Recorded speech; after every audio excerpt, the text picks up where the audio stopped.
Hello అండి, welcome back to easy cook channel. ఈరోజు మనం కొబ్బరికాయ మామిడికాయ పచ్చడి ఎక్కువ ప్రాసెస్ లేకుండా ఈజీగా టేస్టీగా ఎలా ప్రిపేర్ చేసుకోవాలో చూద్దామండి.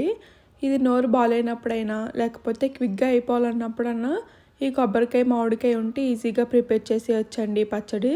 సో దీన్ని ఈజీగా టేస్టీగా క్విక్గా అయిపోయేలా ఎలా ప్రిపేర్ చేసుకోవాలో ఈ వీడియోలో చూసేద్దాం. ఇప్పుడు దీనికోసం కొబ్బరికాయని మామిడికాయని రెండింటిని ఇలా నేను చూపిస్తున్నట్టుగా చిన్న ముక్కలుగా కట్ చేసుకుని పక్కన పెట్టుకోండి. నేను ఇక్కడ ఫుల్ కొబ్బరికాయను అలాగే మామిడికాయనే తీసుకున్నానండి. 2 ముక్కలు బరువు చూస్తే సుమారుగా 200 గ్రాముల చొప్పున ఉన్నాయి. నా మామిడికాయ అంత పులుపు లేదు, అందుకని సమానంగా తీసుకున్నాను. ఇవి పక్కన పెట్టుకుని ఇప్పుడు స్టవ్ పైన ఒక బాండి పెట్టుకొని ఒక 2 టేబుల్ స్పూన్ల వరకు ఆయిల్ యాడ్ చేసుకోండి. ఆయిల్ కొద్దిగా హీట్ అయిన తర్వాత ఒక 2 టేబుల్ స్పూన్ల వరకు మినపప్పు అలాగే ఒక 2 టేబుల్ స్పూన్ వరకు పచ్చిశనగపప్పును కూడా యాడ్ చేసుకొని ఇవి లైట్గా ఫ్రై అయ్యేంత వరకు ఫ్రై చేసుకోండి. గోల్డెన్ కలర్ రావాల్సిన అవసరం లేదండి, కొద్దిగా ఫ్రై అయితే సరిపోతుంది. ఇలా బాగా ఫ్రై అయిన తర్వాత దీంట్లోకి ఒక 8 నుంచి 10 వరకు మీరు కారానికి సరిపడా ఎండుమిర్చిని ఇలా తుంచుకొని యాడ్ చేసుకొని ఇవి కూడా గింజలు లోపల వరకు ఫ్రై అయ్యేలా సిమ్లో పెట్టుకుని ఫ్రై చేసుకోండి.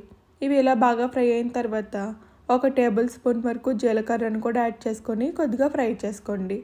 ఇలా ఫ్రై చేసుకున్న తర్వాత దీంట్లోకి మనం ముందుగా కట్ చేసి పెట్టుకున్న కొబ్బరి ముక్కలను అన్నింటినీ కూడా యాడ్ చేసేసుకోండి. ఇలా మొత్తం యాడ్ చేసేసుకొని ఒక 2 నిమిషాల పాటు స్టవ్ను లో ఫ్లేమ్లో పెట్టుకొని ఫ్రై చేసుకోండి. ఇలా ఫ్రై చేసుకోవడం వల్ల కొబ్బరికి మంచి రుచి వస్తుందండి. లైట్గా ఫ్రై అయ్యి టేస్ట్ చాలా బాగుంటుంది. ఇలా ఫ్రై చేసుకొని స్టవ్ ఆఫ్ చేసుకొని చల్లార్చుకోవడానికి పక్కన పెట్టుకోండి. ఇప్పుడు దీంట్లోకి రుచికి సరిపడా ఉప్పును కూడా యాడ్ చేసేసుకోండి. నేను ఇక్కడ 1.5 టేబుల్ స్పూన్ వరకు ఉప్పును తీసుకుంటున్నాను. ఇలా చల్లారిపోయిన తర్వాత ఒక మిక్సీ జార్ తీసుకొని దీంట్లోకి మనం ముందుగా ఫ్రై చేసి పెట్టుకున్న మిశ్రమాన్ని అంతటినీ కూడా యాడ్ చేసేసుకోండి. ఇలా యాడ్ చేసేసుకొని దీన్ని కోర్సుగా గ్రైండ్ చేసుకొని ముందుగా కట్ చేసి పెట్టుకున్న మామిడికాయల ముక్కలను కూడా మొత్తాన్ని యాడ్ చేసేసుకోండి.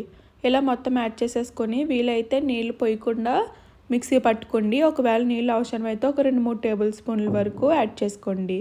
ఇలా మీకు నచ్చిన థిక్నెస్లో గ్రైండ్ చేసుకుంటే సరిపోతుంది. ఒకవేళ మీకు ఇక్కడ ఇంట్రెస్ట్ ఉంటే తాలింపు కూడా యాడ్ చేసుకోవచ్చండి, వేసుకోకపోయినా బాగుంటుంది. అంతేనండి, ఈజీగా టేస్టీగా ప్రిపేర్ చేసుకొని కొబ్బరికాయ మామిడికాయ పచ్చడి రెడీ అయిపోయింది. నెక్స్ట్ టైం ఈ ప్రాసెస్లో ప్రిపేర్ చేసి చూడండి, క్విక్గా అయిపోతుంది, టేస్ట్ కూడా చాలా బాగుంటుంది. థ్యాంక్ యూ అండి. Thank you for watching and subscribe to my channel.